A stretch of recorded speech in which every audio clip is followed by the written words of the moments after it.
Good evening. On behalf of the Hindu Center for Politics and Public Policy, I welcome you all to this interactive panel discussion on free speech and sedition in a democracy. The Hindu Center is an initiative of the Hindu group of publications to contribute to informed public discourse on issues of politics and public policy through promoting scholarship, publications, and organizing discussions on critical issues. It is in this spirit that the Center has organized this discussion on an issue that has become a matter of public focus and discussion and widespread debate the last few weeks, namely free speech and sedition. As I see it, the issue has three dimensions. The first is the political question of whether we need to continue with the colonial era law like sedition that has gained notoriety in the prosecution of Mahatma Gandhi, Bal Gangadhar Tilak, and many other freedom fighters. In a constitutional democracy and republic, do the interests of the state need such a law? Can the sovereignty and the security of the state be protected by other, less draconian laws? The second is the legal dimension. If the law of sedition that restricts freedom of speech and expression guaranteed under Article 19(1)(a) of the Constitution is to pass the test of constitutionality, it has to be seen as a reasonable restriction in the interests of security of the state and public order. It is in this context that the Supreme Court has laid down that the law can apply only to those cases that incite violence and public disorder. Yet, we see numerous cases where the Supreme Court's restricted interpretation is not followed and the overbroad wording of Section 124A of the Indian Penal Code is interpreted to cover all kinds of speech that official authority finds objectionable. This raises the question whether restrictive judicial interpretation is enough of a safeguard and whether allowing the section to remain on the statute book in itself poses the danger of misuse. The third dimension relates to the public discourse and sedition and free speech, where very often the wrong question is posed. Is free speech of a few more important than the security of the state? Should the rants of some extremists be allowed to endanger the safety of the nation? Posed in this hypothetical and broad context, free speech hardly stands a chance. For who would prioritize free speech over the very survival of a nation? That, however, would be assuming that the security of the state is under serious threat and putting before the people a false dilemma, playing upon the primordial fears of violence and disorder. The right question to be asked should be whether a particular speech of a person in a particular context poses a real threat to the security of the state. When one gets into details of specific actions and contexts and specific speeches, the answer most often would change dramatically. To bring varied and nuanced perspectives to this debate, we have three very distinguished panelists, leaders in the fields of law, justice, and administration. We have from the left Mr. A.X. Alexander, former Director General of Police in Tamil Nadu. He joined the Indian Police Service in 1970 after a short stint in teaching, bagging the first place in the All India list. The later part of his 36 years in the police department was spent in the intelligence departments of the government of Tamil Nadu and the government of India in different capacities. He is a recipient of the President's Medal for Meritorious Service and the President's Police Medal for Distinguished Service. In addition to a postgraduate degree from the University of Madras, he received training at the University of Leeds and West Yorkshire Metropolitan School, Wakefield, England, on a British government scholarship. As someone who has implemented the law, who has seen the security of the state, safeguarded the security of the state from close quarters, he is in a position to bring the administrative perspective to this discussion. In the middle there is, just as you know, is Justice K. Chandru, retired judge of the Madras High Court. Before his elevation to the bench, he was a practicing lawyer at the Madras High Court and the Supreme Court for over 30 years. 10 of those years were spent in the capacity of senior advocate. He took up cases involving freedom of expression and human rights. He defended the victims of the notorious Terrorist and Disruptive Activities Prevention Act, TADA, and the Prevention of Terrorism Act 2002, POTA, provisions. He also fought for the improvement of the conditions of prisoners and appeared before the Ismail Commission of Inquiry that probed the ill treatment of prisoners in Tamil Nadu during the emergency. He became a judge of the Madras High Court in 2006, and for 7 years until his retirement in 2013, he dealt with a number of cases pertaining to right of expression, censorship, and human rights. During his tenure, he never allowed the authorities to ban meetings and processions. He also rejected claims of ban on films like Kutra Pathirikai, Periyar, and the Da Vinci Code. He refused prior restraint against news magazines and television programs. He denied copyright for the works of Periyar, making them available in the public domain. He held the provisions of the Tamil Nadu Dramatic Performance Act 1954, which requires censorship of stage plays by the police commissioner and the district collectors, as unconstitutional. He also rejected the plea to file a sedition charge under Section 124A against Omar Abdullah, the then serving Chief Minister of Jammu and Kashmir. Then on the extreme right there is Mr. Sriram Panchu, a senior advocate. He started his law practice in 1976 and was designated a senior advocate in 1996.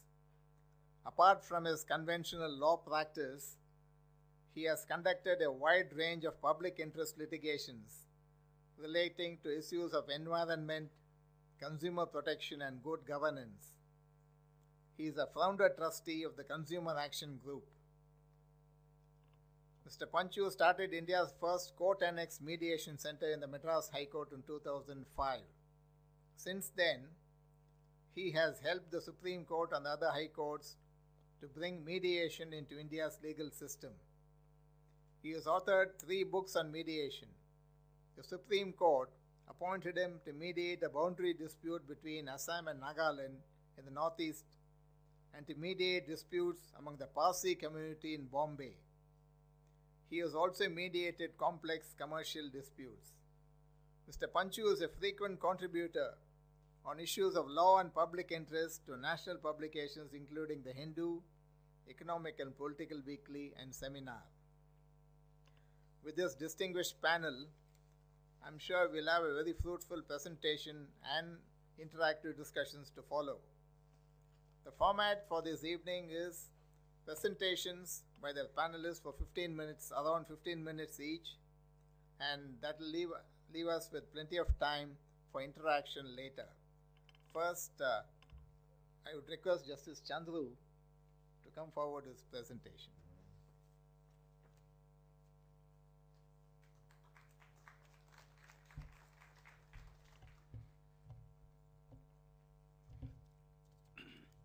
Good evening. My first submission is that the free speech and sedition can't go together. when Finance Minister Arun Jaitley, who is a leading lawyer of the Supreme Court, when he said that the government has won in JNU, I wonder whether JNU is in a foreign country or that the government has waged a war against JNU. Today, when you talk about sedition, you can't divorce it from the happenings of many issues in many campuses. In every educational institution, there has been some problem created deliberately, intentionally, and the issue that has been posed in a public sphere is that, are you a nationalist or you are against the nation? By this method, it is made to appear that there are only two categories. Either there are nationalists, if not they are all anti-nationalists. Either they are all terrorists or supporters of terrorism, or they are all peace-loving citizens of this country. This issue has been deliberately posed in every debate in this country, and therefore it's time to discuss the crime relating to sedition. And as I started by saying, the crime of sedition is a political offense, and therefore you can't divorce politics in discussing the crime of sedition, which has been incorporated in 124A of the IPC.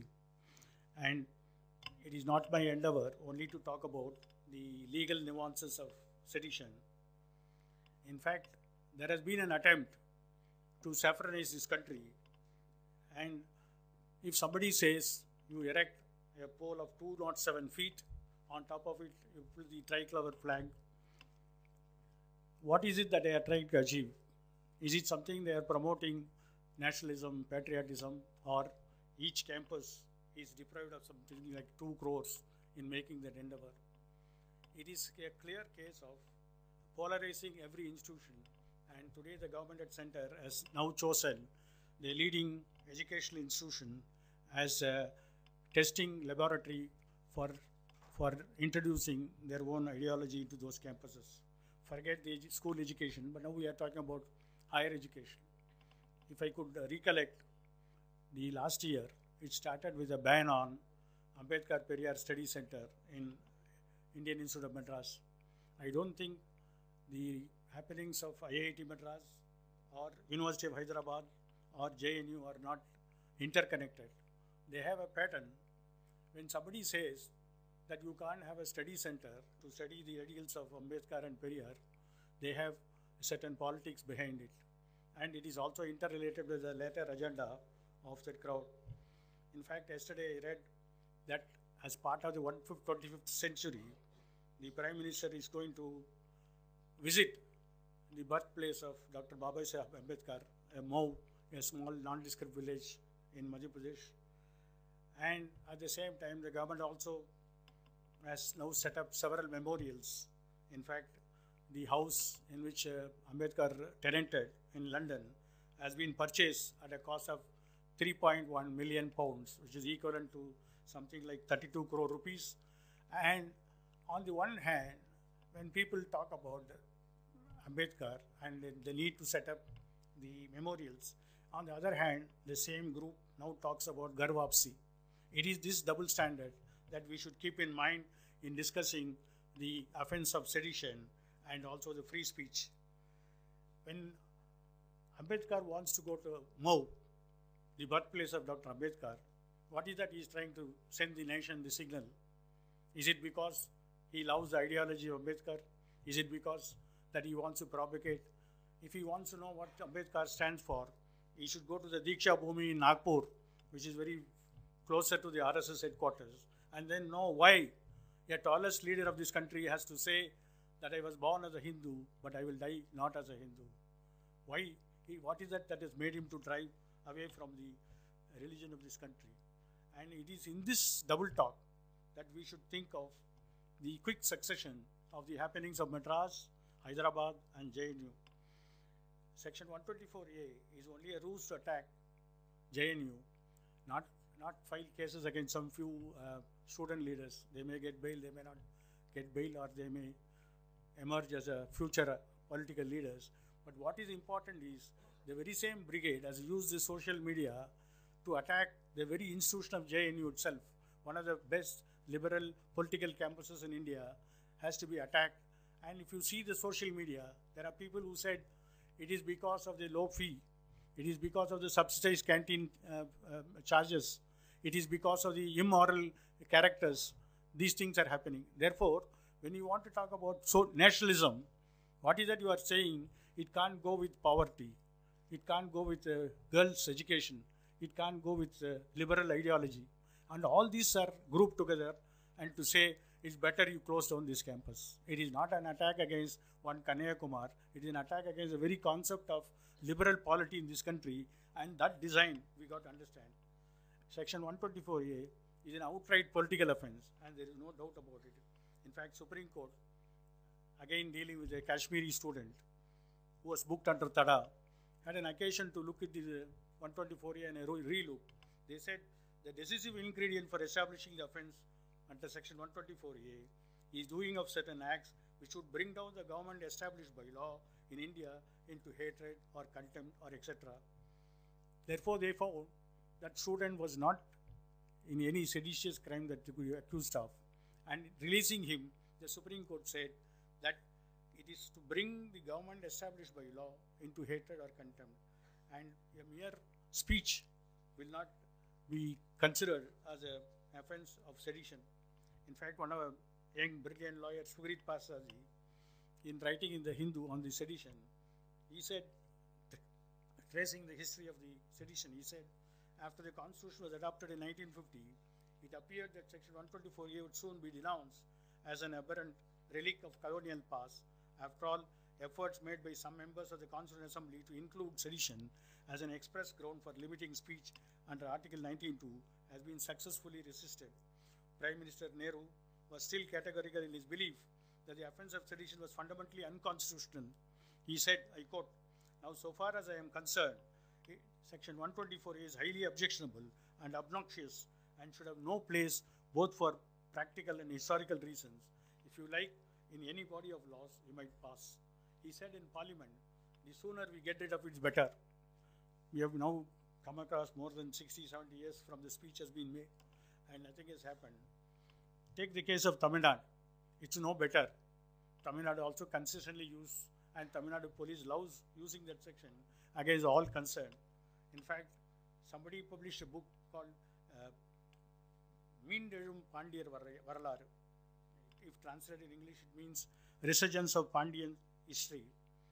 In fact, the Satur police has filed a case against the author of the book, and the book has been banned. Maybe it has gotten wrong historical facts, but the book has been banned. That author of the book, Sendil Mallar, and his father-in-law, Perumal Sami, have been booked under various offences under IPC, including 124A. So this attraction of 124A for the police is very, very, very attractive because you can't come out of bail and you can always raise the slogan, they're anti-nationalists. Because the provision has been so loosely worded. Then we came across very recently a street singer, a political singer of a political group who said, close down the Tasmac shop. What is wrong in closing down liquor shop? Anybody can say that. And now he's been booked under 124A. And now nobody knows where we stand. In fact, the very recently, the judge of the Kerala High Court, and he said, Justice Satish Chandran, he came across a case where a person, an advocate, was brought in under 124A. In fact, the change in political situation, in fact, he also said, the change in political situation, since the British rule should be considered while courts hear cases with charges of sedition, the Kerala High Court observed on Thursday, Justice Satish Chandran observation was made in the judgment that quashed the sedition charges against a Poratam leader advocate Vijay Manuel for publishing a poster that called for boycotting elections to the Legislative Assembly last year. Along with the charges, Advocate Manuel was booked for sedition under Section 124A by Sub-Inspector of the Kozhikode Town Police Station. One cannot shut eyes to the declared objectives of the government of the day or political changes which have taken place after 124A was included in the IPC.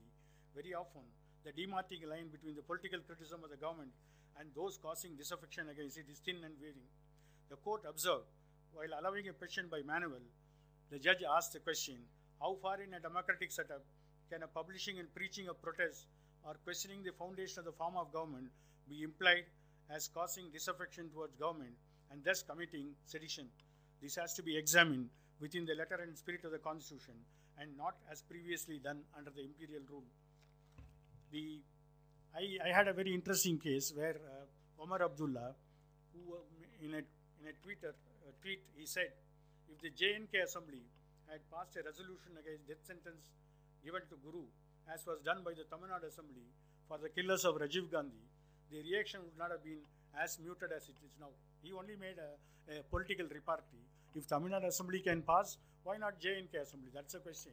Suddenly one lawyer in Madurai filed a criminal case and he was not sure whether in Jammu and Kashmir the same provision was there or not. Because if you see the Indian Penal Code, the first section says this will not apply to Jammu and Kashmir. So he had a doubt whether 124A applies to Jammu and Kashmir or not. So he filed a very funny case. He went and gave a complaint to the IG of Police South Zone. You take opinion from the Attorney General whether there is a similar provision in Jammu and Kashmir and then file a case against Omar Abdullah. And little knowing that the entire Indian subcontinent, including Bangladesh, Pakistan, they have a very same IPC. In Kashmir, it is called Ranbir Penal Code, and 124 years is also there because Meghalaya is a drafting author of the entire penal law, and Jammu and Kashmir, it is called, instead of IPC, it is called RPC. So I asked the lawyer, why should we take opinion from Attorney General? Why not you find out from the books whether it applies or not? You can't have a free opinion from the Attorney General. And he could not sustain. When there is a political repartee by a political leader, that was a chief minister of a state, how could you say now this is a sedition? And then in passing the order, I said there is no sedition.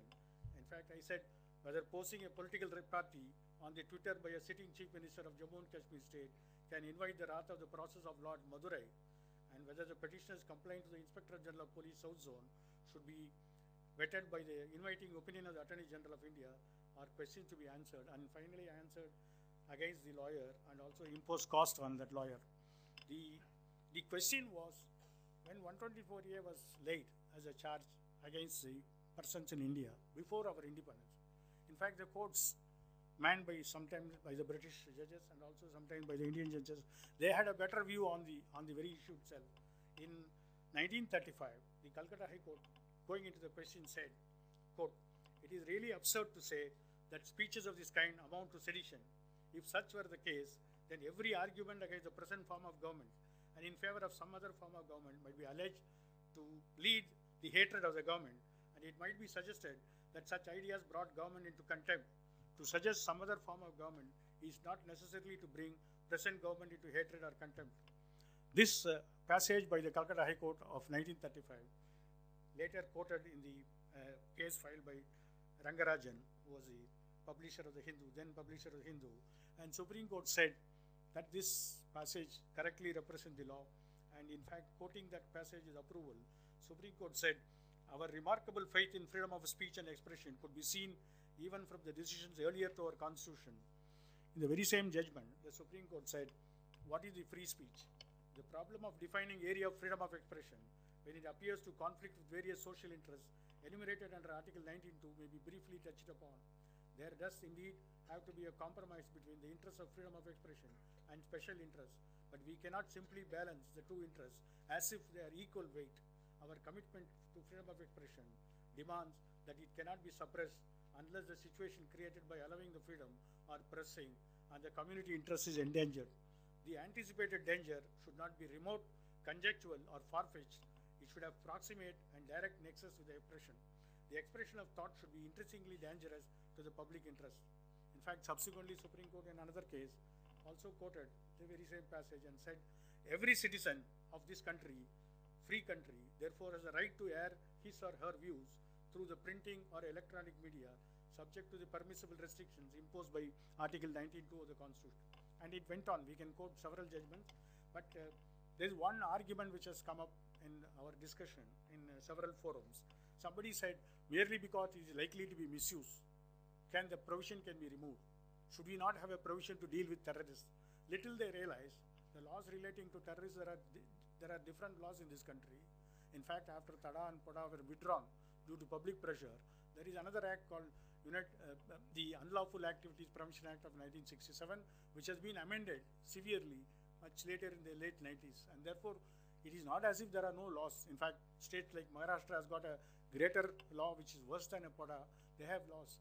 But this question of we are discussing is the law relating to sedition prevents free speech? That's a question.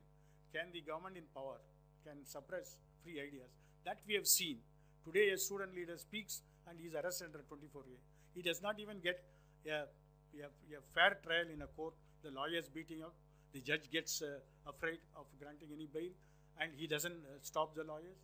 And then the police watches merely. Therefore, it is not a question of committing an offense. Even a person who commits offense, he has to face several other oppression during the course of trial and likely to be misused. This is a very important provision.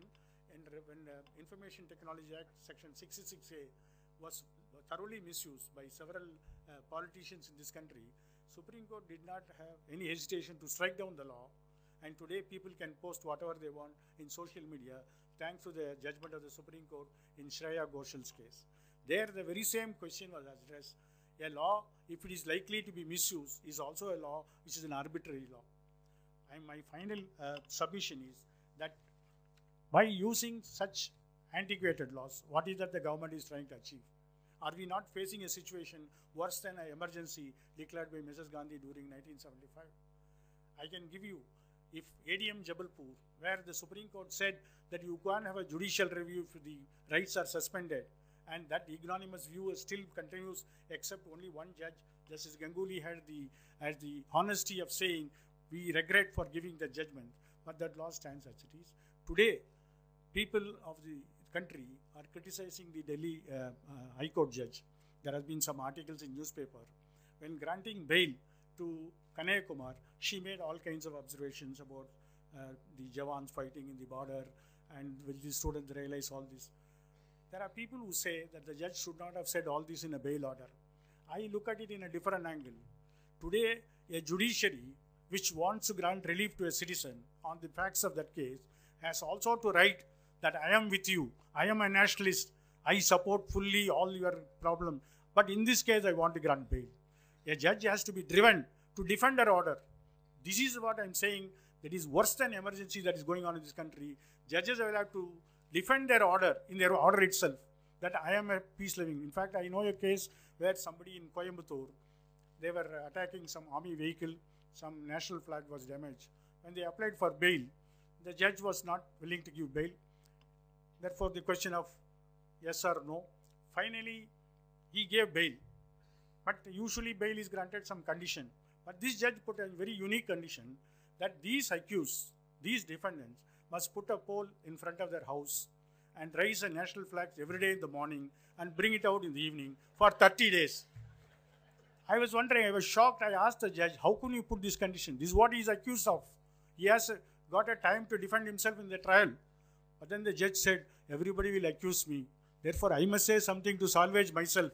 This is what, when somebody says you must put a pole of 207 feet and raise, this is what they are attempting to achieve. Thank you.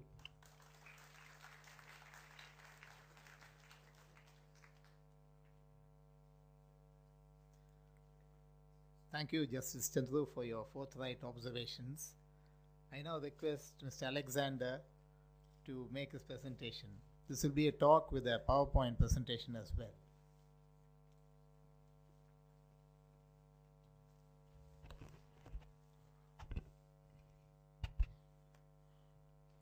Thank you very much.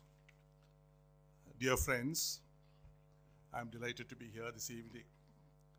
And I'm also very happy to be in the distinguished company of Justice Chandru and Sri Ram Panchu. The subject of the discussion today is free speech and sedition.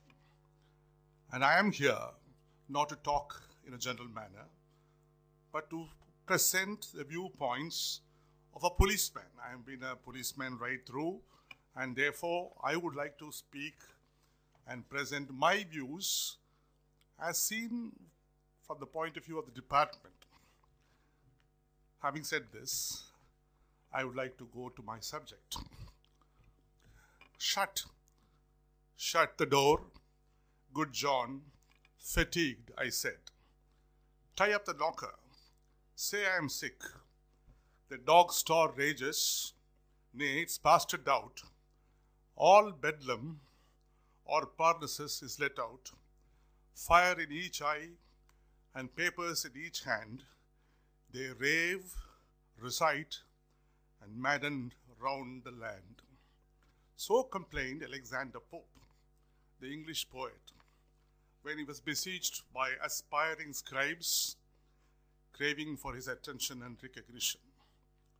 Not very much different is my situation today, ever since Mr. Sabdarishi of the Hindu Center asked me to participate in this discussion. When I began paying my attention to this subject, I found tomes and tomes of written material and loud, decibeled discussions in the channels of television on this subject. And by all and sundry, ranging from legal experts, learned journalists, and bright scholars to ordinary, mundane attention seekers.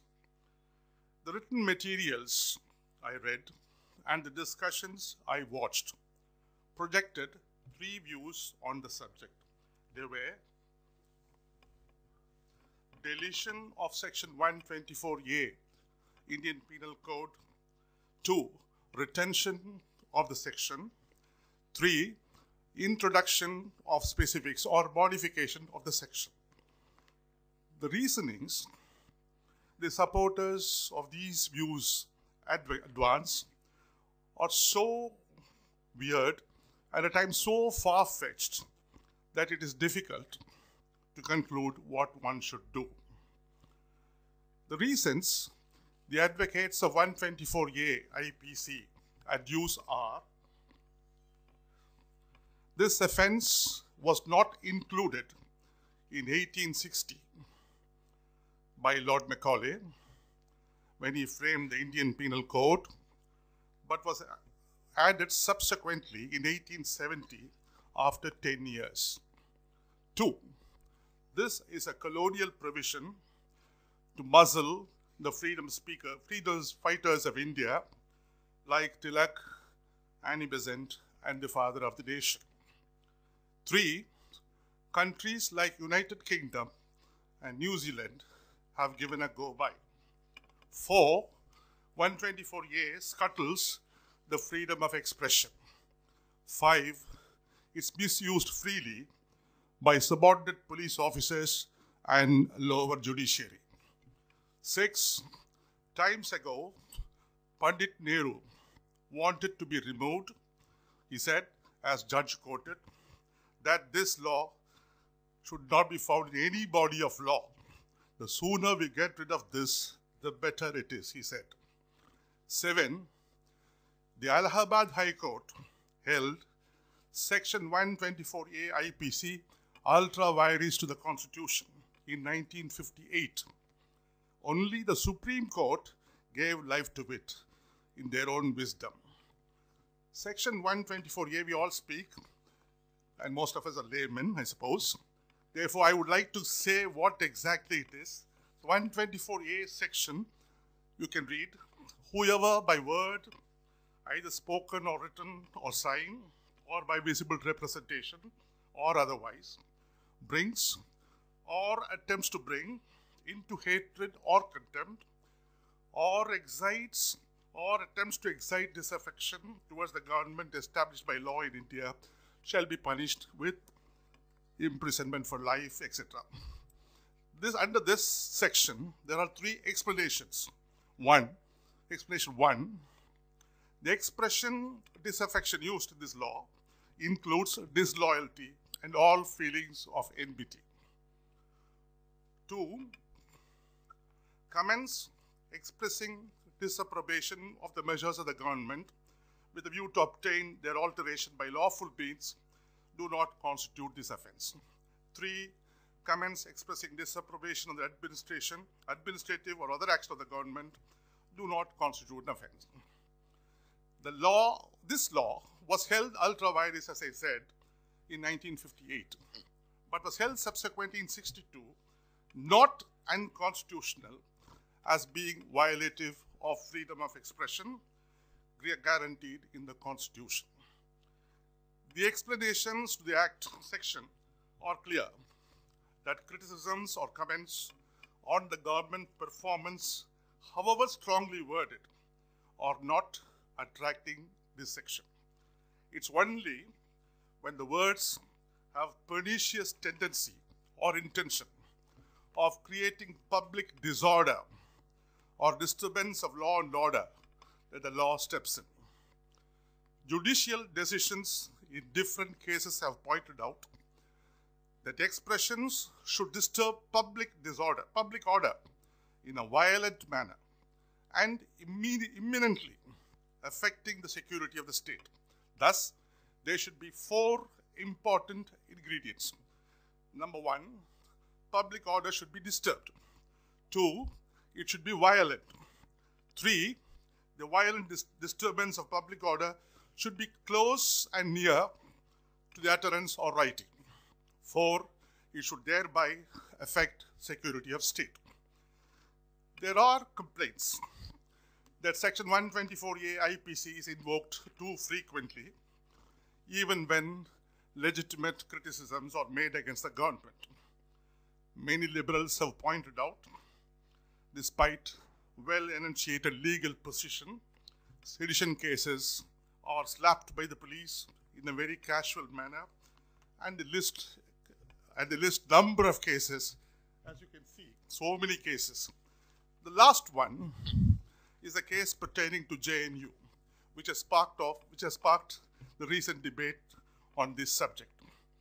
Besides these samples of cases which I have listed out here, in my cursory glance of details of cases booked down the decade, I noticed at least 10 editors of newspapers and journals having been booked under this section. It is reported in Crimes in India, a compilation which is brought out by the Ministry of Home Affairs, 47 cases in all had been booked in 2014.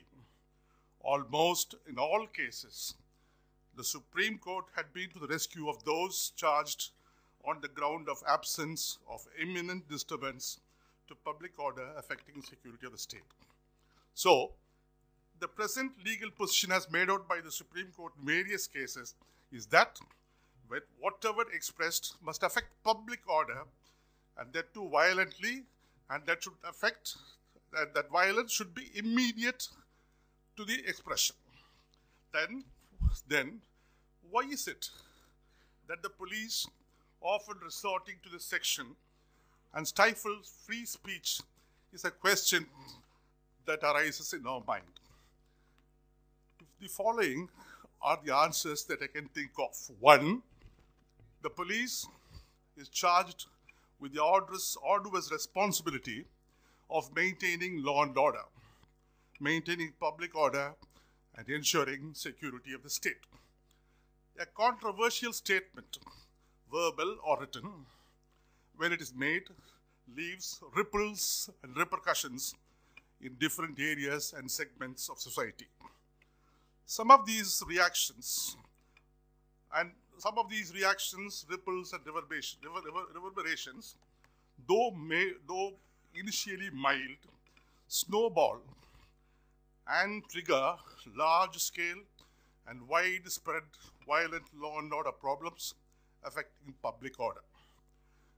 The policeman, by his vast experience of men and matters, has the gift of discerning more quickly the potential for mischief in any utterance or depiction, writing, than any uninitiated in this art. Desirous of nipping the developing situation in the bud and to take the winds out of the sail, he resorts to Section 124A IPC. It's nothing but dousing the boiling milk with driplets of water. By his training, the policeman holds the nation, India, her territorial integrity, her honored symbols, her constitution, her anthem, her judiciary, her elections, her legislature, her hallowed leaders, her mighty infrastructures, her army very sacrosanct, and any manner of desecration or destruction of these in his eyes is a seditious act. And he resorts to 124A IPC, though not on all occasions he is very successful in the court.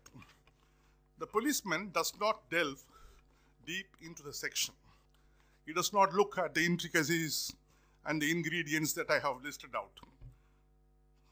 For word, he does not understand, or he does not clearly grasp the nuances behind the words hatred, contempt, disaffection, public order, imminence, etc.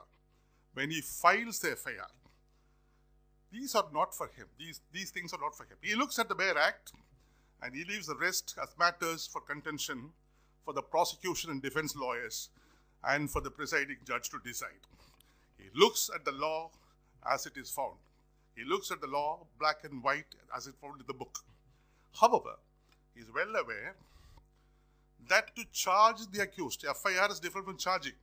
FIR is just registers. Charging is taking it to the court. However, he is well aware that to charge the accused to the court under 124A IPC, he has to get the opinion of the public prosecutor, a lawyer, first. Then a sanction from the state or a central government has to be obtained. It's a inbuilt mechanism to stop misuse is there. Under section 196 IPC, CRPC, is also aware that the public prosecutor and government's legal department, who are sound in law and case laws, will not easily sanction the prosecution. The slapping of a sedition FIR serves his purpose of containing the developing law and order situation. Thus, there are sufficient institutional checks and therefore he resorts to this section. With liberality abounding in the country, the cry to scrap the law out of the penal books is very shrill and sharp. And one of the reasons they advance, as I earlier said, is that it's a British relic. It has become fashionable these days to clamor for removal of laws of British times. For example, they want to remove the Indian Police Act 1861, as according to them, it does not suit free India. The Act speaks as duties of police, prevention and detection of crime, maintenance of law and order, collection of intelligence, and prevention of nuisance. It places the police to be under the district executive first-class magistrate, namely the collector. Today, in free India, the essential role of the police is nothing more than what the British designed for them. This is exactly the role of the police today. But yet, there is a clamor. I can see only one reason for this avowed clamor. They want to make it. They want a make in India, that's all. As they try with the Police Act, now they want with the Sedition Act. Mind you, Pandit Jawaharlal Nehru, who declaimed the section as obnoxious and to have no place at all, did not even touch it as long as he was chief minister or prime minister. For he well knew, for the territorial integrity of India, he needed this law very badly. He had problematic Kashmir in the north and troublesome demand for Dravidistan in the south, the unwilling Nizam and violent Telangana in the center, and the Hindu-Muslim divide all over. Therefore, he held on to the law. He did not touch it and did not even whisper about recalling the section from the book even to his closest friends. Today, problems affecting the geographical integrity of our nation are no less. We have problems in Kashmir, problems in the northeast, problems of cross-border terrorism, problems of Naxalites. Added to these all are the ongoing and perceptible polarization of thoughts and ideas on nationalism, history, freedom, and culture. They divide the universities on the basis of class, caste, religion, confound the situation. These are more than sufficient factors, in my view, to ignite violence and disorder and affect the security of the state. Therefore, I shudder to think whether the section should be repealed at all. The Law Commission, in its wisdom, being very pragmatic, not very idealistic, as early as 1971, outrightly rejected the idea of repealing this law. Recently, His Excellency, the President of India, participating in the 150th year celebrations of the Indian Penal Code in Cochin, said that we might have to have a re-look of the Indian Penal Code. That's all. Seizing this opportunity, the number of them have floated ideas. What are various sections which should be removed from the Indian Penal Code? And what are the sections they want to remove? 153A, conspiracy. They want to remove Section 34, Indian Penal Code, common intention. Section 149, common object. 153A, creating problems between two communities. And they want to remove the blasphemy sections. I should like to caution that we are treading on a very dangerous turf. By acceding to the wishes of such rushers, we would be opening up a Pandora's box, which will ultimately present a penal code without any penalty for any offense. So this is a very serious matter. This will lead to a lawless, chaotic India. In a democratic country, one cannot keep the ears closed when all around one hears the cry for scrapping the law. At the same time, one has to pay heed to the sane inner voice that dictates the retention of law. As a compromise, one may try suitable amendments to the law and erect appropriate procedural infrastructure to ensure that the law is not used in a cavalier fashion as it had been hitherto used. To be more specific, 1, the wideness and vagueness of terminology in the section of the Act should be narrowed, leaving no ambiguity for the police, such as vague and unspecific terms often result in vexatious prosecutions. 2, expressions impinging on territorial integrity of our nation, Indian Army, national symbols, national flags, our Constitution, Parliament, administration of justice, army, etc., should be specifically mentioned as offences under this section. In fact, the Law Commission 1971 wanted to expand the term relating to exciting to cover disaffection towards Constitution, Parliament, government, and legislature of the states. Sanction of the state or the center under 196 CRPC must be invariably insisted. Now, these are all the things which we should do, which in my view, we may do in the Indian Penal Code, Section 124A IPC.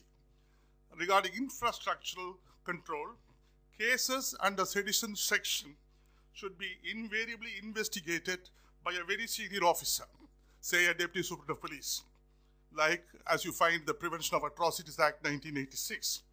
2, a review of investigation cases to be done by a board consisting of collector, SP, and a public prosecutor. 3, repeated training to be organized for the investigating officers on registration and investigation of these cases and on the developing case laws. To conclude, the section should be there in the law book. To conclude, the section should be there in the law book without giving any room for any ambiguity. It can be modified and can be modified. Freedom of expression cannot be very free when it touches upon my native land. I am reminded of Walter Raleigh's poem, The Lay of the Last Minstrel. Breathes there a man with soul so dead that never to himself hath said, "This my own native land." If such were there, go, mark him well. He shall go down to the wild dust whence he sprang, unwept, unhonored, and unsung. Having said this, the 2 points regarding this Pandian Varlar and Govan, I would like to just give police explanation. One is the Pandian Varlar book, judge himself accepted that there may be mistakes. There are mistakes which creates enmity between different communities. And the policeman has to be bothered about the law and order, about the sickle, about the injuries. Therefore, they did that. Regarding Govan, I wish one sees the affair fully before we say whether we are right or wrong. Thank you very much.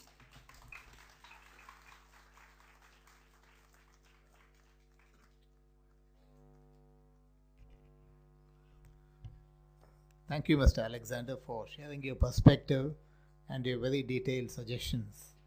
I now request Mr. Sriram Panchushu to share his thoughts with us.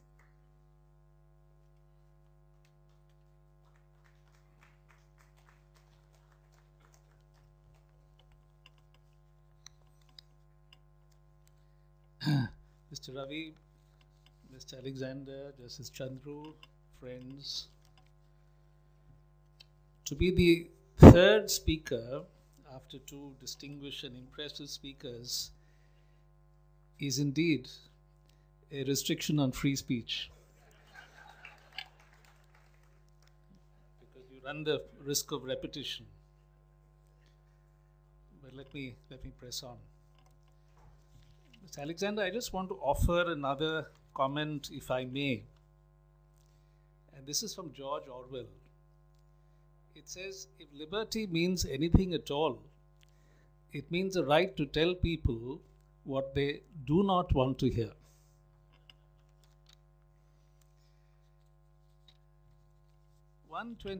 Section 124A, as drafted, it says, to bring into hatred, contempt, or disaffection towards a government is an offense punishable by imprisonment for life, and it is non-bailable and non-compoundable. Now, you can't get anything more serious than this in the penal code.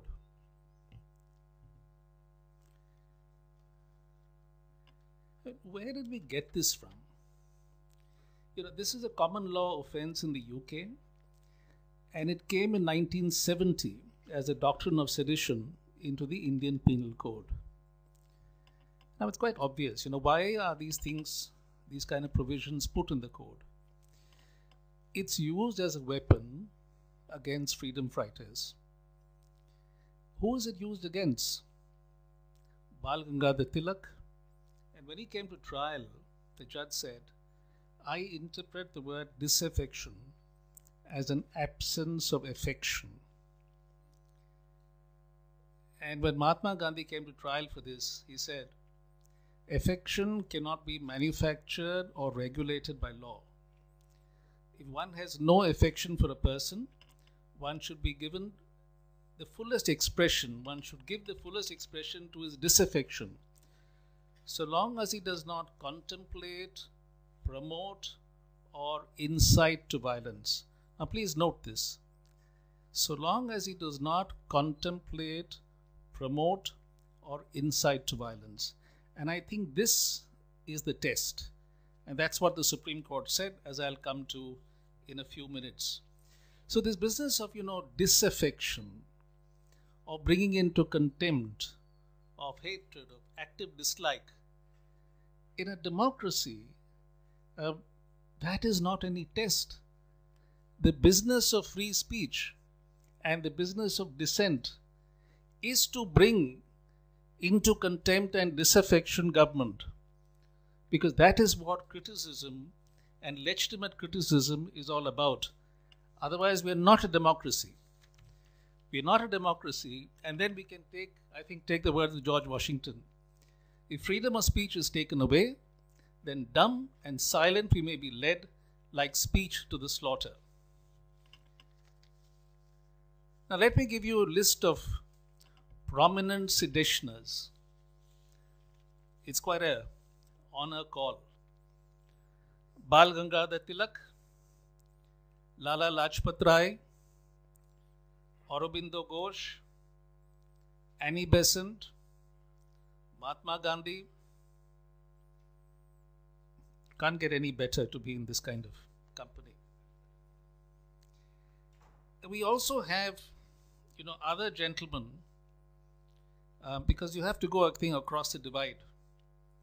We have Arun Jaitley and we have Praveen Togadia, who incidentally, I think, was very upset that there was a ban on distribution of tridents. So he advocated a little resistance to that. Then there is Manoj Shinde for using abusive words against Chief Minister Narendra Modi, alleging administrative failure. Binayak Sen for helping courier messages to Maoist leadership. Asim Trivedi, cartoonist.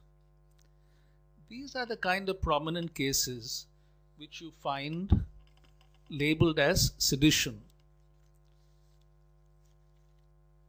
Now, mention was made of the Constituent Assembly. In fact, in the Constituent Assembly,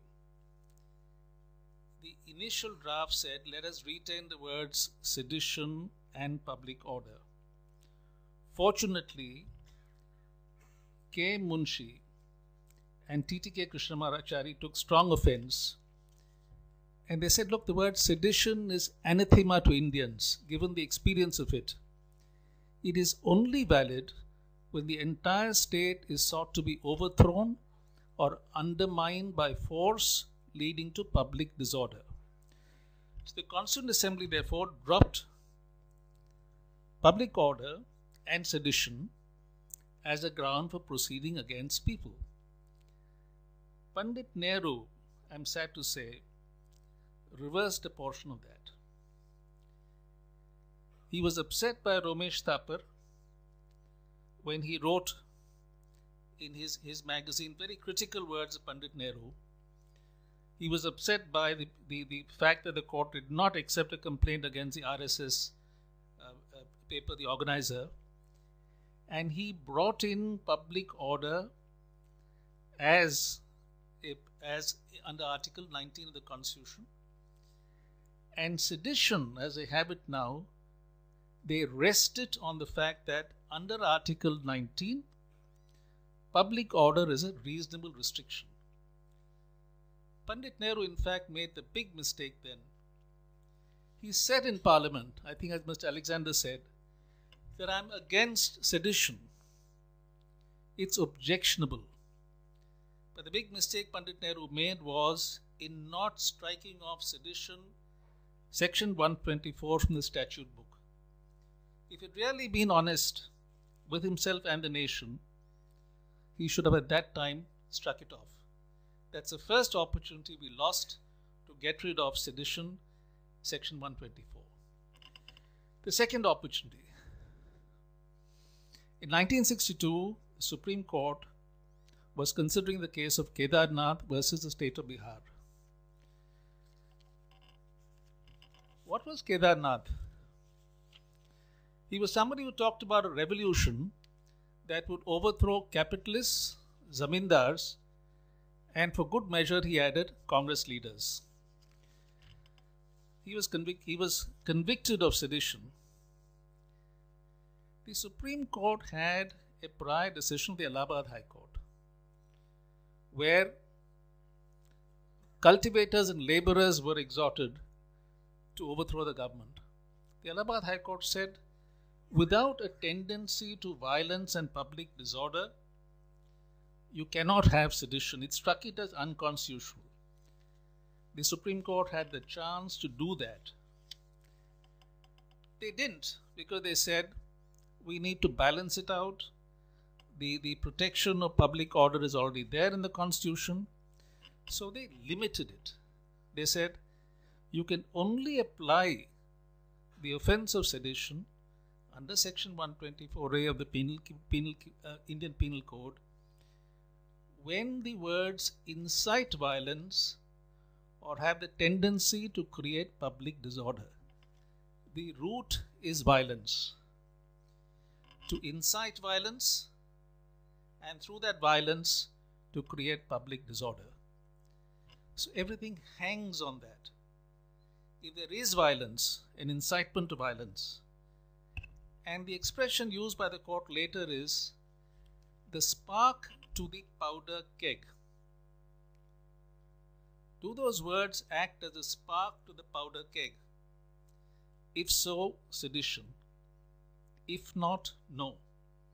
Two things. There must be a spark and there must be a powder keg. If you don't have the spark, if you don't have the powder keg, and you don't have the proximity between the two, then it's not sedition. And no matter what the police officer may want to make of it, no matter that the police officer will think that we have to protect many things in this country, it is not a reason to invoke sedition. Because the law is that it must be a spark to the powder keg. Only violence or incitement to violence. The reason I'm saying this is I heard Kiran Bedi, a police officer undoubtedly of lesser eminence than Mr. Alexander. And what did Kiran Bedi say? I mean, she is a police officer of standing. And she said, look at the section. It says hatred, contempt, disaffection. Therefore, sedition. But the point is, when they talk about it, they forget that the Supreme Court has limited it to violence. And that is why I think sedition as an offense should be struck off in the penal code.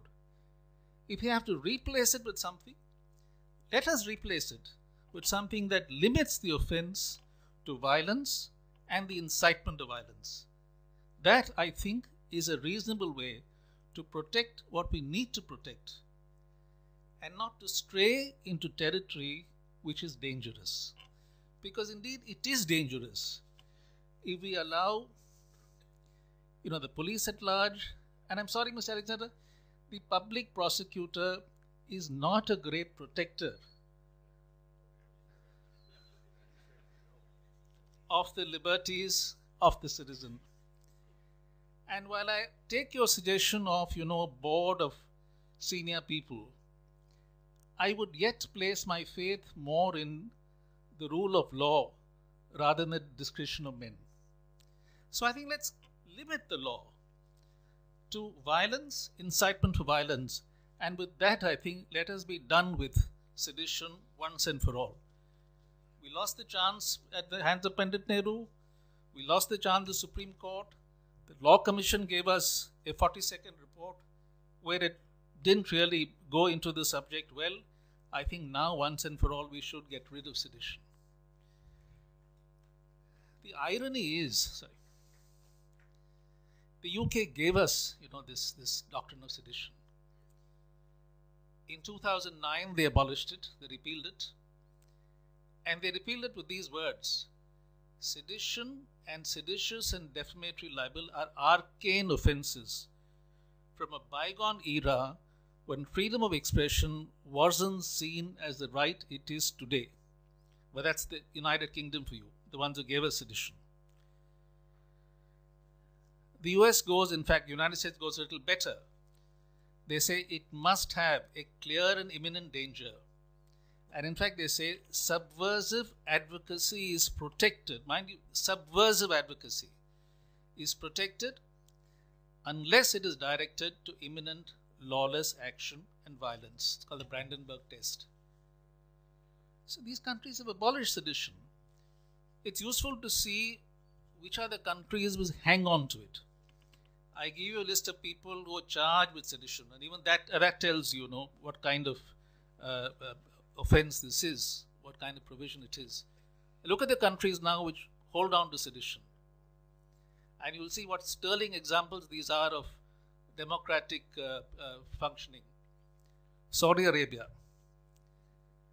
Malaysia, Iran, Uzbekistan, Sudan, Senegal, Turkey.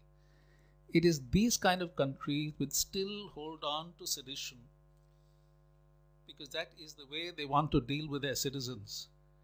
Now we need to decide which countries' ranks do we want to join. Now let's come to some recent events.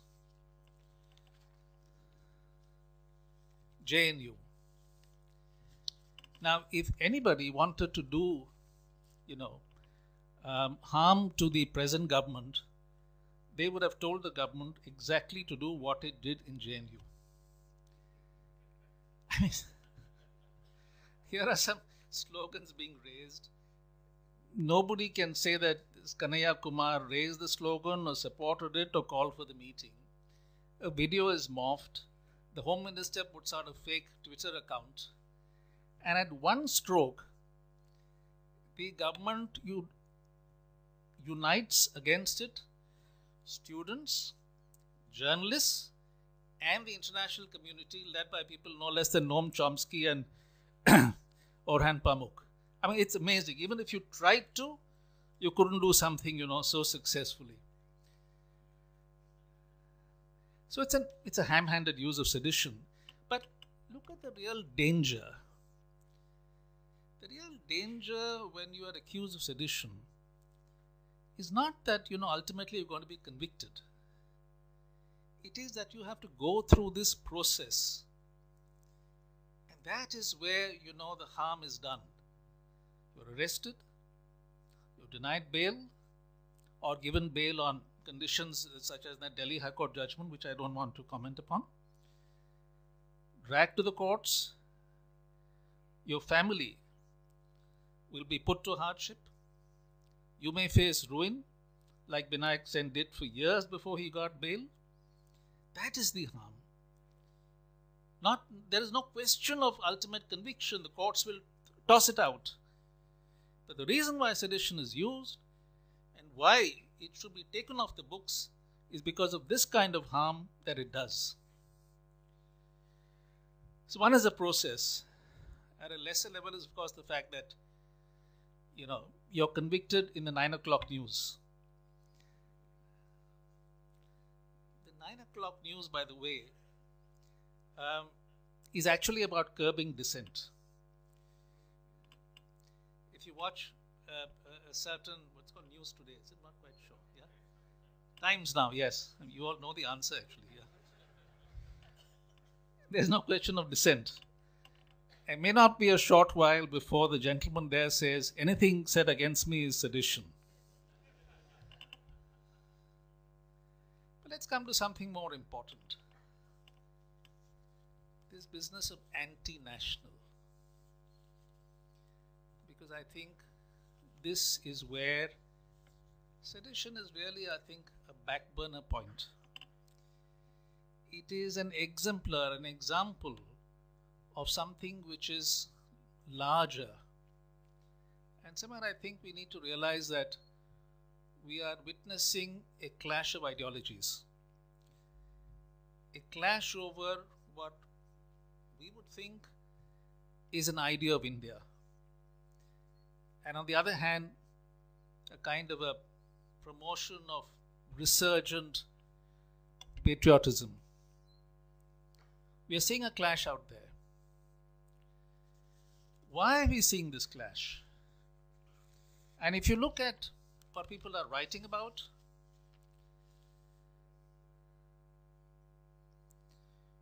when the economy and governance don't quite improve the way they are set to improve, what do political parties do? I'm not on one. What do political parties do? They look for other things on which to garner support, and many of these other things are divisions. Yes? So what do we have now? We have something, forget all this Hindutva, Garvapsi business, all that, But now we have something called anti-national. And the thing about anti-national is, it's very easy to brand somebody as anti-national. Yes? When you brand somebody as anti-national, you can say anything about that person. You can say, well, if you're not saluting the flag, you're anti-national. If you don't say Bharat Mata Ki Jai, you're anti-national. Forget the fact that under law, You shouldn't show disrespect to the flag, and you should not prevent anyone singing the national anthem. That's all the law says. But today it has become anti-national. So anything can be anti-national.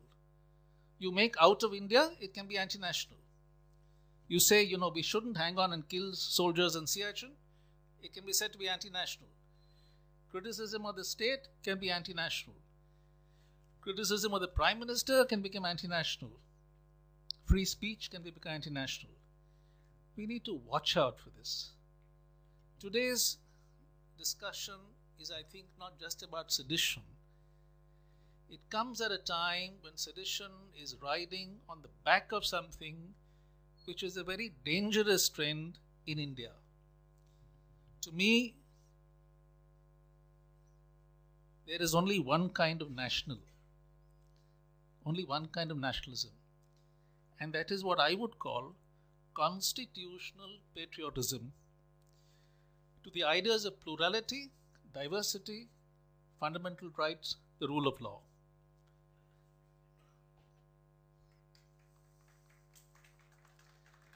So let's go back. Let's go back to sedition, and let us make sure that Article 124A is repealed, that it does not provide people the liberty and the license to proceed against citizens for acts which are perfectly legal and which are done in the furtherance of free speech, but limited to acts of violence and incitement to violence. In this hot weather, I think I should say that let us not chill free speech.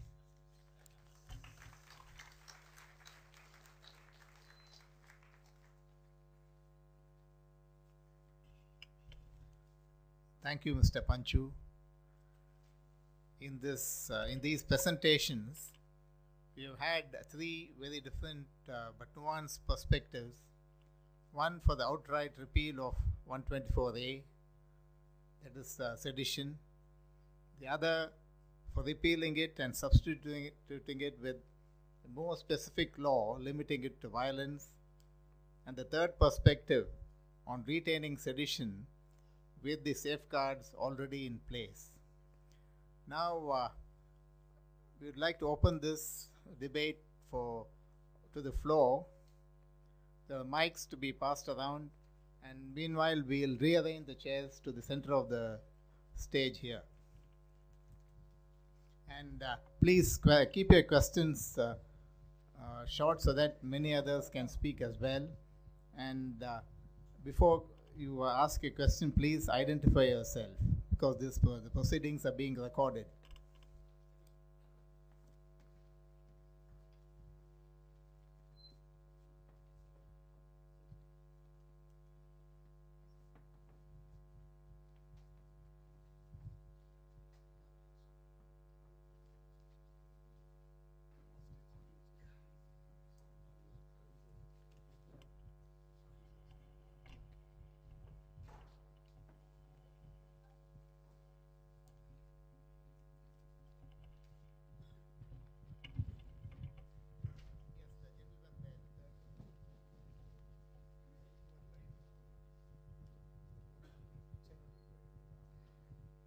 Thank you, sir.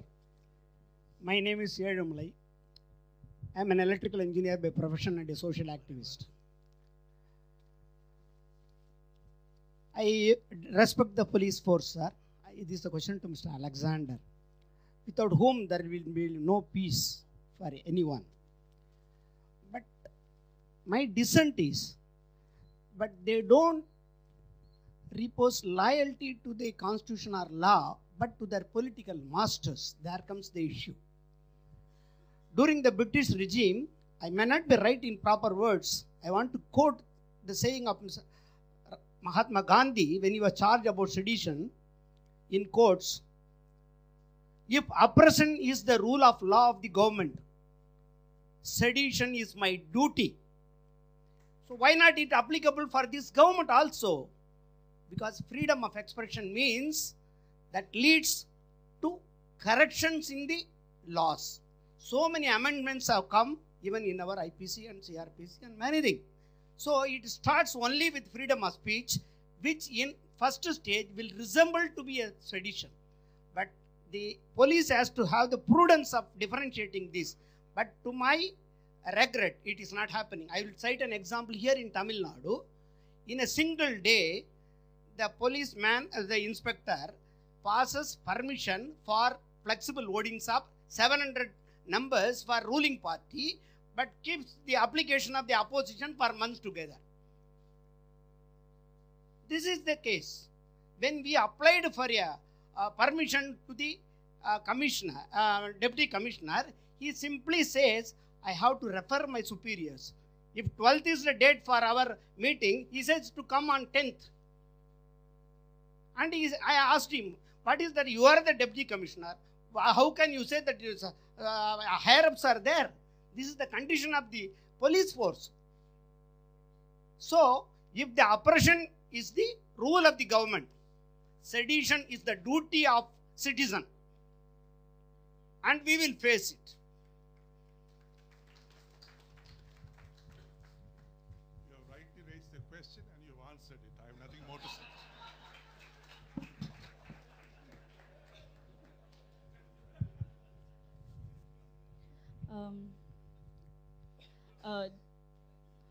Okay, my question also is to Mr. Alexander.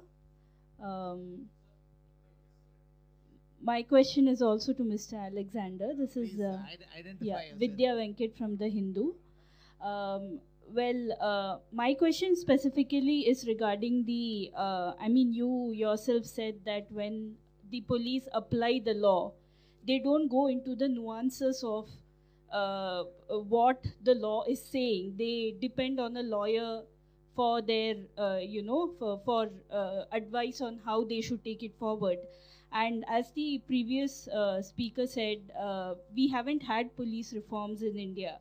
The police in India continues to function as a extended arm of the state, and the government tends to use the police to achieve its own ends. So in this scenario, where the police is not independent of the political influence, do you feel that having, because you ruled in favor of keeping the sedition in statute books, do you really feel that the police are in a position to apply it in the right way? Because if we look at what's happening in the Hyderabad University, for example, the way the police have entered the campus and the way they've cracked down on the student protests, there's a lot of concern about how a law of this nature could be used. So, in the absence of reforms, do you really think the police is in a position to do justice? If I have understood what you presented in a manner, I think you want to know whether sedition laws should still be there. My thesis today, the sedition law should be... My thesis today is that the sedition law should be in existence as it is there with appropriate modification.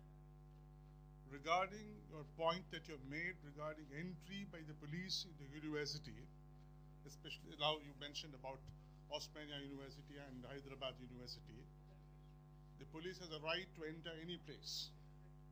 No penal code prohibits the police from entering any place in pursuance to prevention of an offense or to detect an offense. And this is well laid out. If the policeman has been nice to the universities, they should be thankful. Actually, before the next Hello? question, Mr. Sriram Panchu wants to May I add just have something a to this. follow-up to the earlier two questions?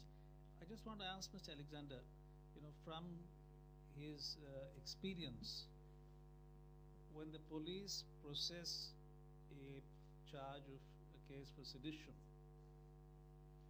do they actually keep in mind that the Supreme Court has limited it to incitement to violence?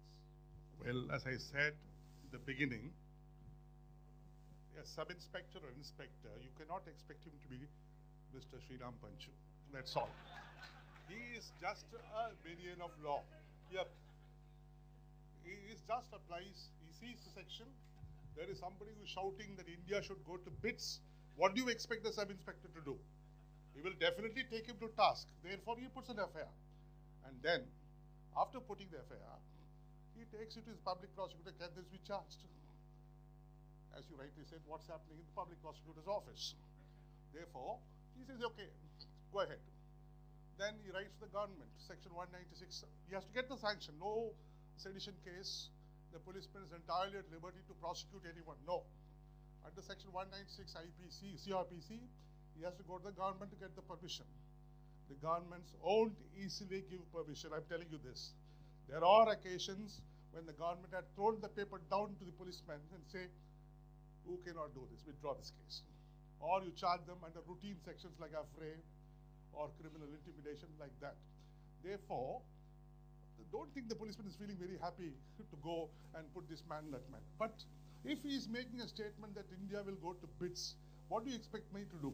I will have to do something. Otherwise, tomorrow, taking the cue from him that I'm keeping quiet, somebody will take a bomb and throw it to the railway train. I think he's answered my question that actually they don't follow what the law is. But I think Mr. Alexander says they have other problems. My name is N.Ravi, management consultant and professor. My question again to Mr. Alexander.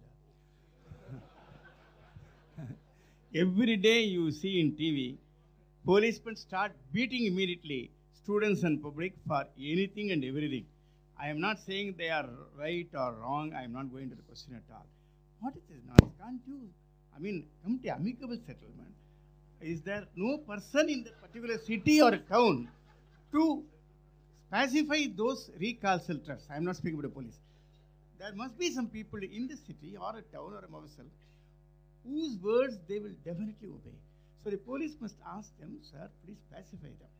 Immediately they start beating students and all. It is worse than British regime. Worse than British regime. Sir, please limit your questions to free speech and sedition, not broaden it too much to the role of a policeman. Though the role of the policeman is important in itself, no, you can ask it in relation to sedition and free speech, but not generally. But anyway, Mr. Alexander would be willing to answer the question as well. Thanks for defending and offending me. You see, the point that he raised, you said some elders can be utilized for advising the students. Don't think that we are not resorting to it. We are doing it. We are doing it. What you see in the television and what you see in the newspaper is the next stage. That is the policeman resorting to lathi after exhausting all the means. That is sabadana beda dandam, that last thing.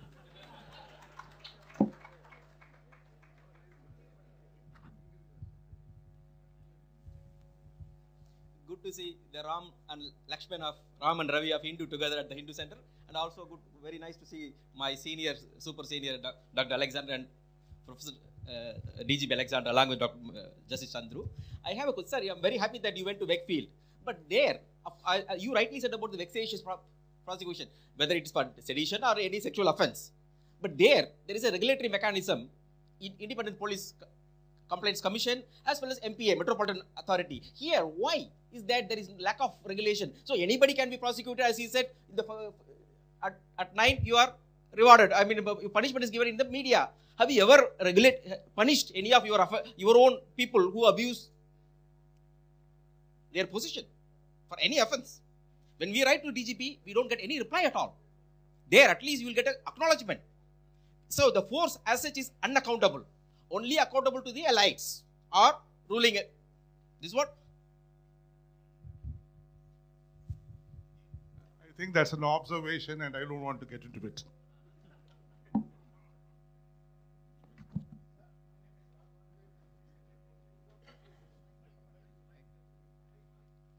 Please get the mic to him, Mr. Raghavan.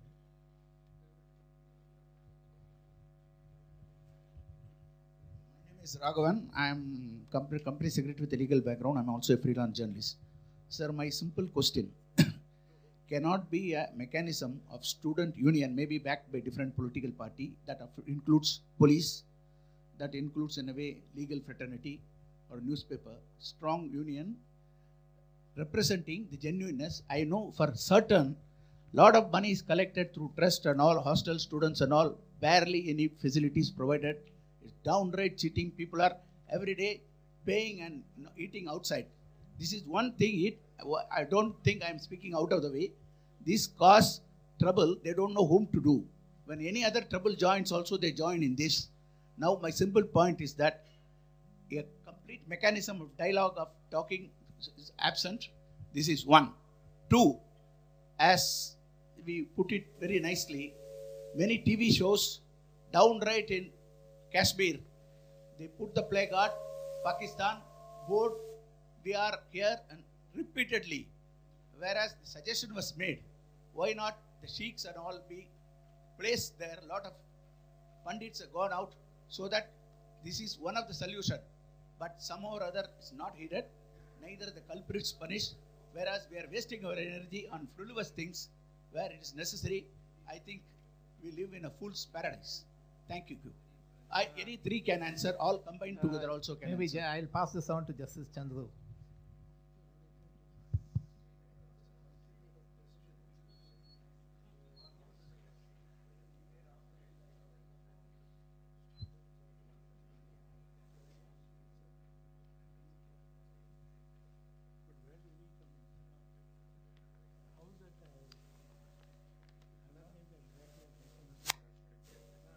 He made a suggestion that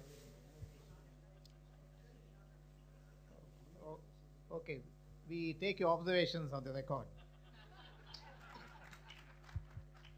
Good evening, sir. I'm Bhargavi Kannan. I'm a law student. I'm a third-year law student. My question is directed to Mr. Sriram Panchu. Sir, under Section 124A, there are 3 explanations given to the same. So, aren't those explanations sufficient enough to guarantee freedom of speech? So, it does not abridge the freedom of speech and expression. So, what is your say on it?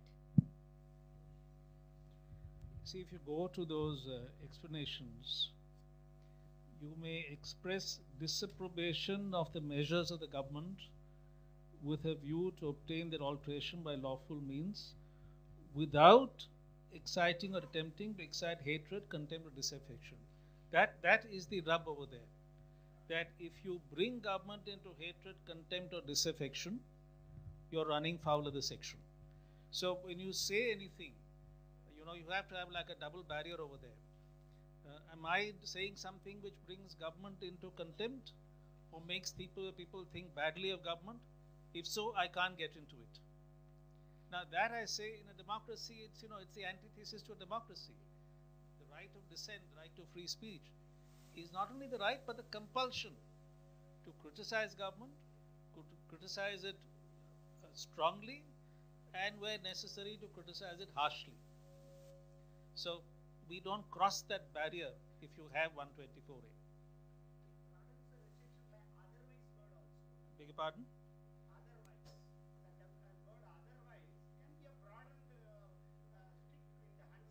Well, that's the problem really. So unless you limit it to, limit it very, very carefully, it is an avenue, it is a method for all kinds of abuses. And, given Mr. Alexander's, I must say, remarkable defense of the police force, the point is that we have abuses happening all the time. That is a stark reality of it, and that's where again, if there is an offence, the police must be able to take lawful measures under lawful acts, not seek to invoke sedition.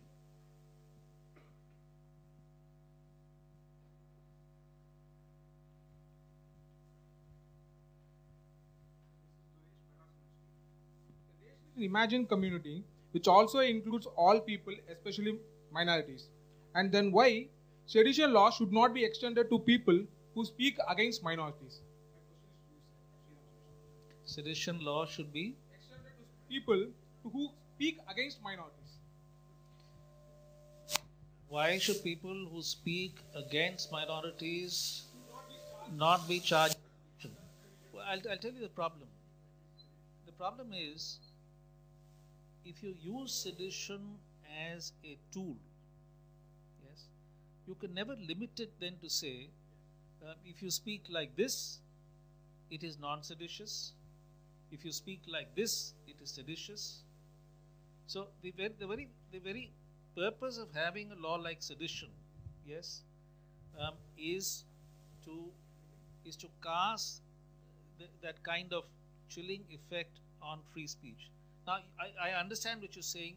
People who speak against minorities should be taken to task, But there are two things over that. If you speak against, if you use religious connotations, there are separate offences in the IPC. Yes, if you impugn on the grounds of religion, there are separate offences in the IPC. But ultimately, it is when if you speak against minorities, the worst form of retribution that should come to you is that as the nation as a whole should say, we reject this kind of diatribe against minorities. The public opinion, the law, the courts, those are a fitting answer. Let's not use sedition to justify something which is inherently reprehensible. I am Bhaskar, a Group B official in Government of India. My question is to Mr. Panchu. While you were addressing, you were telling that the kind of harassment those who are charged with sedition are undergoing. So, and you also suggested some modifications in the sedition law and all that.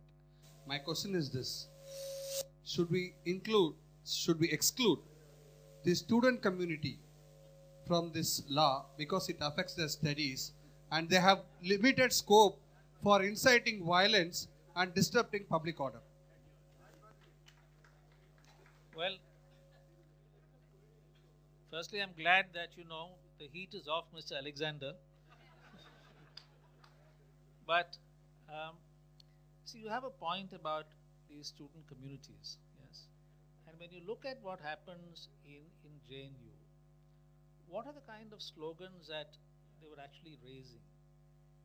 And this is part of student life wherever it should be this way, slogans against caste, slogans against communalism, slogans in defense of tribals. This is how universities really should be. And you can't go in there and say that this is sedition. Yes? And I think your point is valid. There is even less propensity to wage war against a state unless students come out into the open bearing arms. But universities should be given a greater latitude, because that is really what youth is all about. It's a time for these kinds.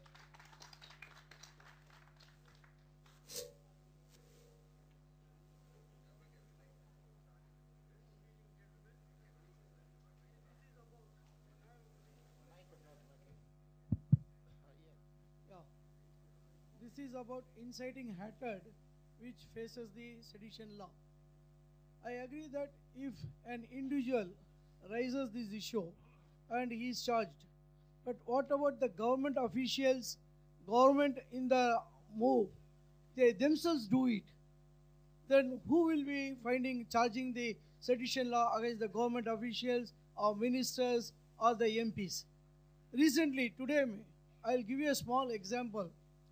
Today afternoon, being the next day, a day before Good Friday, some of the officials from the education department started going to the schools run by the minority community, especially the Christian community, to check the school teachers or the officials are there around 4:30.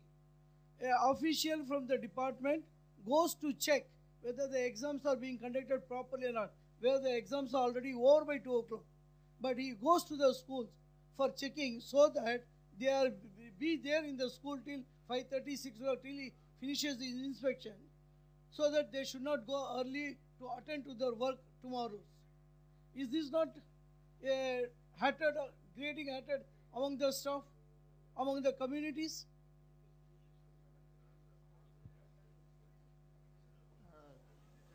Thank you for the observation. I think that doesn't relate either to sedition or free speech.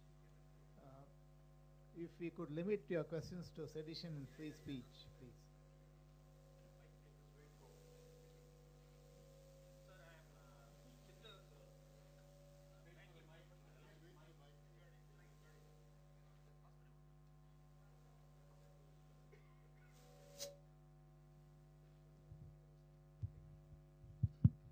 Good evening, sir. I am Sitter as a banking professional. My question is to Justice Chandru, sir. Constitution is a social obligation, I think, sir. It is the government as well as the citizen have duties and responsibilities towards the Constitution. When the government is not performing, I have dissatisfaction over the Constitution. What is the responsibility of the government in satisfying the citizen?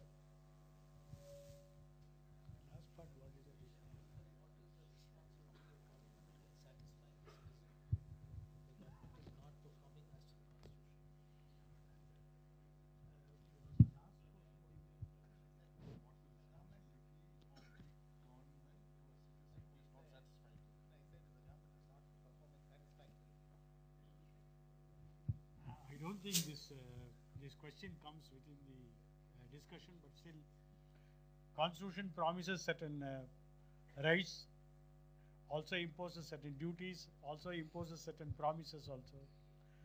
Therefore, ultimately, it all depends on how much you get out of these rights. Now, it's enough to say all rights are available, but then these rights are to be enforced through court if they are violated. Not all rights are enforceable rights. Some rights are enforceable, some rights are not enforceable. Ultimately, it all depends on the good governance and a government which fulfills its promises which made to the people. Suppose they don't fulfill those promises. In fact, there was a case filed. How do you say all this in the election manifesto? It amount to correct practice. Then the Supreme Court rejected the case by saying our directive principle itself promises so many things. Therefore, if a party in their manifesto says all this, then we can't say corrupt practice. But finally they said, let the election commission decide the matter. The election commission yet to decide the matter last 1 year. What is a corrupt practice? Should you promise a mixing grinder? Ultimately, the question doesn't relate to sedition. If a government or a representative of the government promises something and do not fulfill the same, you have a right to overthrow that government by speech, not by violence.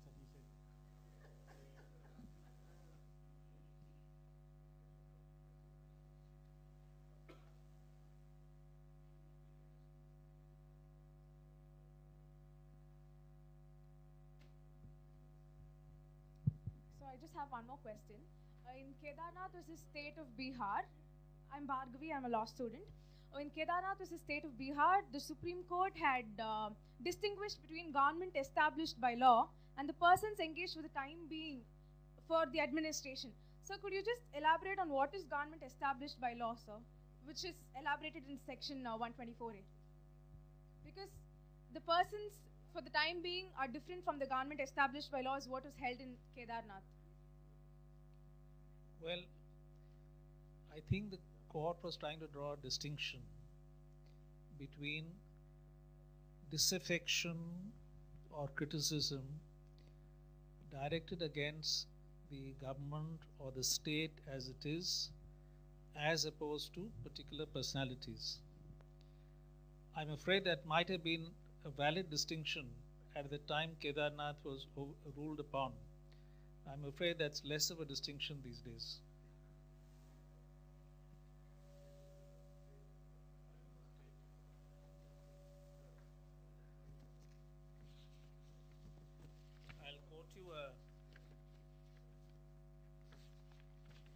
I'll give you a quote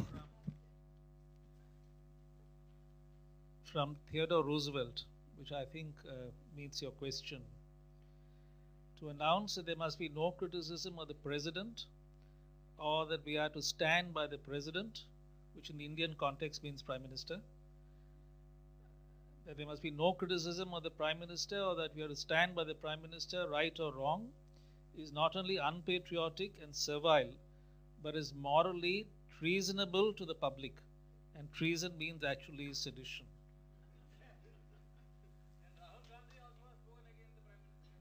That's his business to speak against the Prime Minister. That's his business. Otherwise, what good is he as an opposition leader? Well, by all means.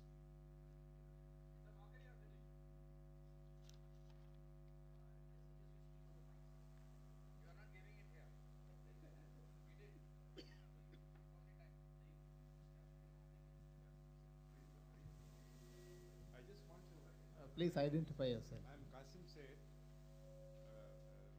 businessman, social activist. Yeah, I'm Qasim Said, a businessman, also a social activist, sort of. See, I just want to see now all these doctored videos and all that which have brought in sedition, but why nothing is being taken note of that, and then those channels are continuing to tell. But is there no way that we can go against this, or make the courts take action on this? Yeah, it's a little difficult to go against the voice of the nation. You know, it's not so easy. But you know, this doctored tapes, these morphed videos. I mean, just look at it. Here is the Delhi police who arrested somebody for sedition. They don't guarantee his safety when he's taken to the court. They don't take action against the Gunda lawyers who beat him up. They don't investigate the morphed videos. No action is taken against the channels who played them. So it is a really lawless culture over there. And how best to meet this lawless culture is only two ways. One is to go to court, and the other is repeatedly, time and again, the exercise of free speech through the press and otherwise. This is the only way really to meet this kind of behavior.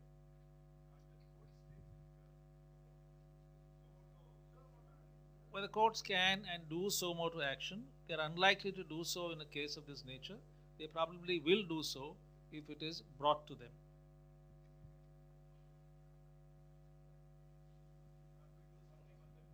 You can file, yes.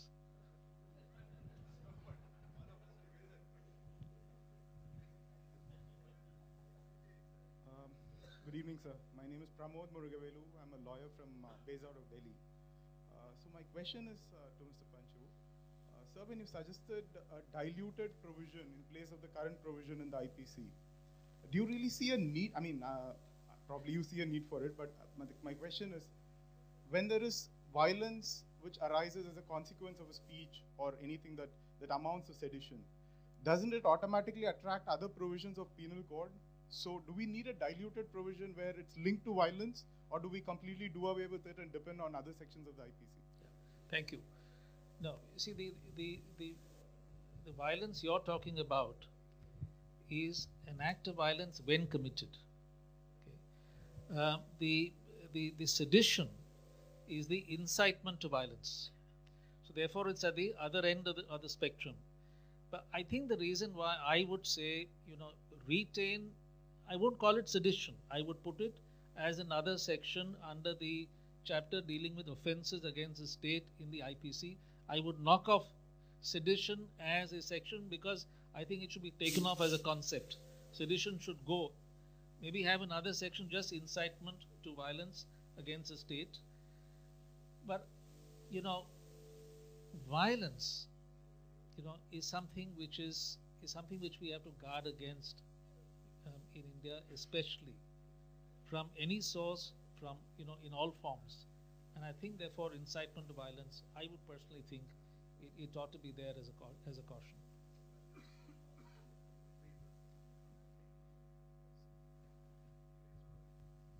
Good evening, sirs. I am Somasundaram, a retired banker. I am looking at section 124A of the Sedition Act. That act, when it was brought in by the Britishers, it was perfectly right from their point of view. There was only government, British government crowd. Now in democracy, we have got different governments. Today BJP, tomorrow Congress, tomorrow any other government can come. So in the Sedition Act, why can't you remove that act against the government and place it as a nation? The Sedition Act should be against the nation and not against the government. Everybody has got a right to act, go against the government's views, acts, and their performance. Thank you, sir.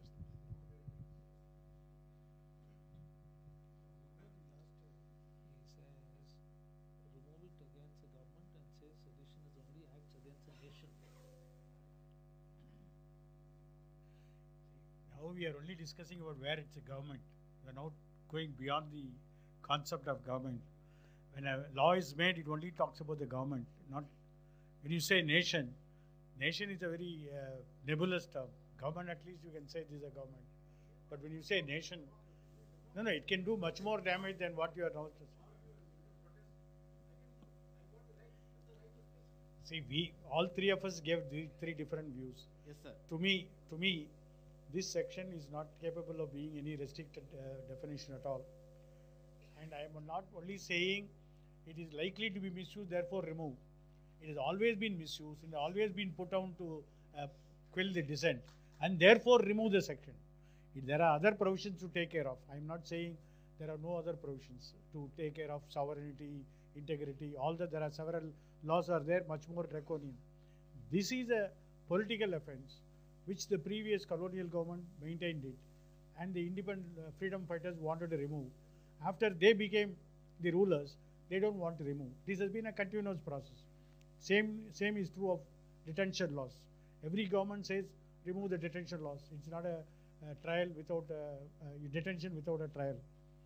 Then it comes in a different form: Preventive Detention Act, MISA, MISA. Then it becomes NSA. So it takes a different form, but always there is a detention law. So it's something like that. No government wants to give up that kind of a power. Therefore, the question of reading it down or restricting the use, all that is not going to be there. First it should go. Then we can have a free discussion. What should be the law that can prevent the other undesirable forces? But today, it has been continuously misused. And I can give you two examples. The first example, when our Sir Alexander was IPS, was the DGP, the Chief Minister said in a meeting, that was the time when sandalwood smuggler that Veerappan was there, said whoever is stealing the wealth of this country, they can be shot dead by the public. You don't need a police. This was a political speech. So some other person want to have a reply. Said tomorrow we will go to the garden, we will shoot the people who are stealing the people. So he was put under 124A. So today political repartees can also be, because the policeman doesn't know what is a government and an individual who is in the helm of affairs. Then another NGO leader said in a meeting, this Chief Minister is suppressing us, but we have got friends in West Bengal, Mr. Jyoti Basu. He will come with all his men and defend. Then they said you are now trying to create two state differences. Therefore, he was also suspended, and 124A was also put under him. It took long time to quash that order, but 124A, as he always said, it is a very attractive thing. The 1973 Criminal Procedure Code, there is a provision for anticipatory bail. The 1898 Act, there was no anticipatory bail. As soon as anticipatory bail provision was there, it is only to see that people are not harassed by harassment. Now what police do? They will put a non-bailable section along with the bailable section. So in which case, every time the harsher law looks as an harsher, attractive opposite. Therefore, it's all a long fight. It's not a mere legal fight. It requires more awareness and more understanding of law. Now, what I meant is only to know as to what is anti-government and anti-national. Well, if you're in power, you think I am the government, I am the nation, I am the state, I am the people. So it makes no difference.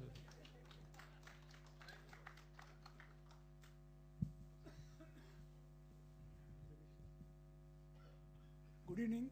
Thank you for doing excellent program here. Thanks to Hindu. Please identify yourself. Ramesh actually wants to know only one thing. Supreme Court clearly expressing their views about the sedition. they are telling that you are using useless orders for making individuals freedom speech. But why Supreme Court unable to impose clear-cut order to remove this section?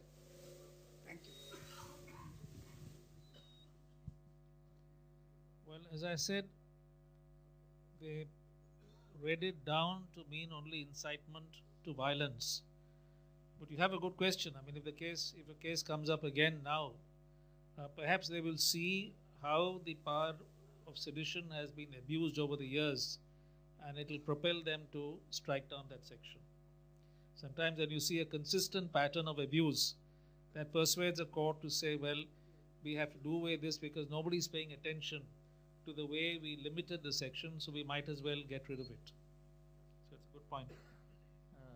Thank you. That brings us to the end of the program. My thanks to very big thanks to all the panelists, Mr. Alexander, Justice Chandru, and Mr. Sriram Panchu, for their excellent presentations and their interaction, and to the audience for posing challenging questions as well. Thank you.